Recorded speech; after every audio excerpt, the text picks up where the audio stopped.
A slide that literally breaks banks. A slide with more lawsuits than reviews. And a slide that literally killed someone. Yeah, these are the world's most dangerous banned slides. And I had to dig through the depths of the internet to find them. Starting with a slide so dangerous, it got shut down just 4 hours after opening. See, back in 2022, Belle Isle Park in Detroit reopened its legendary 50-foot metal slide. Only this time, they may have gone a bit overboard with the wax, because what was supposed to be a smooth ride down turned into a high-speed death trap. Jesus! This slide was straight up bodying people! And it caused so much chaos, it became a viral news story. 2 words, giant slide. I heard some groans. There were some groans, there were some pops and snaps in the body too. As you were going down the slide, what was going through your mind? Man, I'm finna die. But even after knowing all that, the line only kept getting longer, and the injuries kept piling up, with some exceptions. I'd rather check myself before I wrecked myself. Well said, kid. Well said. So by the end of the day, after countless people got hurt, Park ended up closing the slide down before things got any worse. Man, that's just ridiculous. But what if I told you there's a slide so infamous, it got its own Wikipedia page and became a viral meme? You see, this was once a regular slide at the Boston City Hall Plaza. That was until August of 2023, when a cop went down and accidentally broke the internet.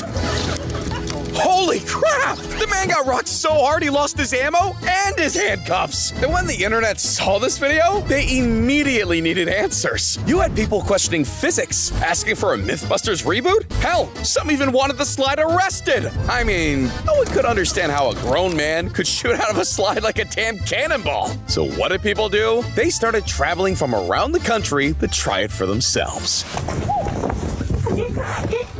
How does a child go down that? But it didn't stop there, because the cop slide became so popular that even full-grown men with PhDs couldn't figure out the science behind it. It requires more exploration, scientific exploration to see what's really going on. Damn, I can't believe it. And I can't believe this one either, because is it just me, or did this guy just lose a limb?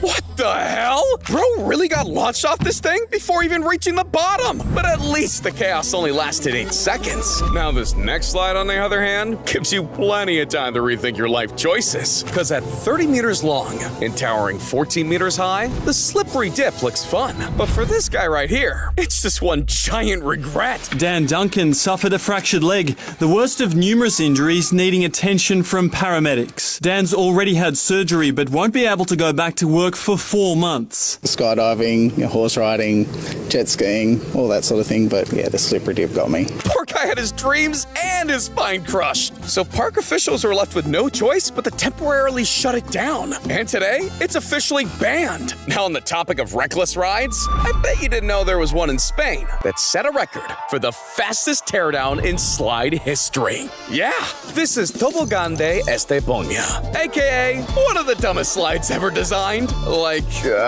This thing wasn't even built for fun. It was designed to help people get from one street to another. What the? Did someone really think replacing stairs with a slide was a good idea? But it only gets worse from here, because this wasn't just any ordinary slide. I'm talking 128 feet of stainless steel, 3 sharp turns, an insanely steep angle, and oh yeah, it's sitting right above a freaking pile of rocks. I mean, this slide was such a disaster. It left people with broken legs, fractured arms, and outraged an entire community, leading to a full teardown just 24 hours after it opened. But hey, if they're handing out records for stupid slides, this one deserves a trophy, because it's literally been called the most dangerous slide in whole Japan. See, on a good day, it's already a rough ride. It starts off smooth, but then the curves get sharper. The slide picks up speed, and all of a sudden, you're getting your skeleton rearranged. But when the rain hits, that's when the real danger begins. Because with nothing to stop you, riders get yeeted out of the bottom faster than that. So eventually, after enough broken bones and viral videos of people getting wrecked, Japan hit it with the ban hammer. Man, this slide had me in the first half. I'm not gonna lie. But I wish I was lying about this next slide, because it's been hit with so many lawsuits, you'd think the designers were trying to kill someone. Back in 2020, Whitehall, Pennsylvania's Mammoth Park unveiled two 100-foot metal slides, twisting all the way down a hill, and the town was hyped. But just a month later, the slide was already catching some heat. I mean, hell, you had people claiming they suffered compression fractures in their vertebrae, deep bruising, and were left with anxiety and depression. So by August 2020, the county had no choice but to step in and make safety improvements. So they spent $30,000 adding a rubber padding at the bottom, handrails, barriers to keep people away from rocks, warning signs, and even a video on how to use the slides safely. Damn, that's a lot of money for 2 kid slides. And after nearly a year of upgrades, the slides finally reopened in June of 2021. And that's when the real controversy kicked off. Slides have been at the center of several lawsuits since they were installed 4 years ago. Just after 4 years of operation, the slides got the city sued 8 different times. And somehow, they're still open to this day. That's crazy. But there's some slides that take crazy to a dangerous level. Because there was once a theme park so unhinged, it packed the world's deadliest slides into a single day pass. See, in 1978, a man named Eugene Mulvihill opened Action Park in Vernon, New Jersey. And this place was unlike anything anyone had ever seen before. 3 different lands, 75 rides. It had everything. Well, everything except a basic regard for safety. I mean, first of all, the park didn't even have real insurance. And on top of that, the staff were undertrained, underage, and sometimes even drunk. Allegedly. But even worse than that, the rides looked like they were thrown together in someone's garage because they were. Many of the rides were experimental, and on paper the design looked good.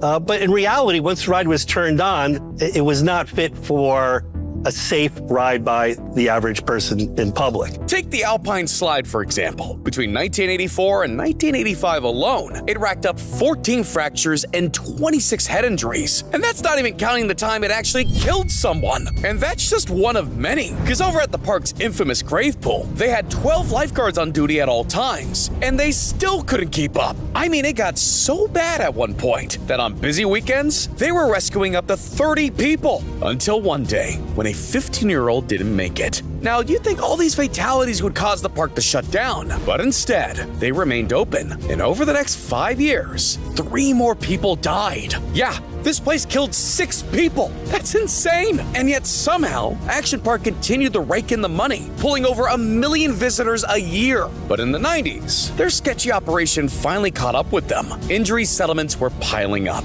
The company fell into massive debt, and they were forced to sell the park, which was rebranded as the safer, more family-friendly Mountain Creek Water Park. But fast forward to the 2010s, when the founder brought it back, and the madness returned, with their iconic Cannonball Falls making a comeback. A slide that straight up launched people into a 10-foot deep pool. People were getting hurt from day one. And by 2015, it had become the #1 source of pain in the entire park, with 1 recorded injury every week. So that's when the state stepped in and pulled the plug, banning it for life. But look, that slide ran for decades before anyone shut it down. Now imagine a slide so insane that even Action Park banned it all the way back in 1985. This is the Cannonball Loop. A slide so ridiculous, all it takes is one look at the thing to know it was a terrible idea. There was a water slide that held 1 person that went in a flip. It looked like a bunch of kids built it because that's what it was. A bunch of kids built it. Yeah, this was the first ever looping water slide in the world. And it was built the only way Action Park knows how, with zero logic, by a man with no engineering background. You see, initial testing started out with crash dummies that came back with missing limbs and heads. So naturally, that meant it was ready for phase 2, paying employees $100 to try it for themselves. And what do you know? The results weren't any better. Because not only did the loop hit riders with up to 9 Gs of force, which, by the way, is the kind of thing fighter pilots train for, but people started coming out with mysterious cuts, which just so happened to be human teeth stuck in the slide's interior. I mean, some people didn't even make it to the other side, getting stuck at the top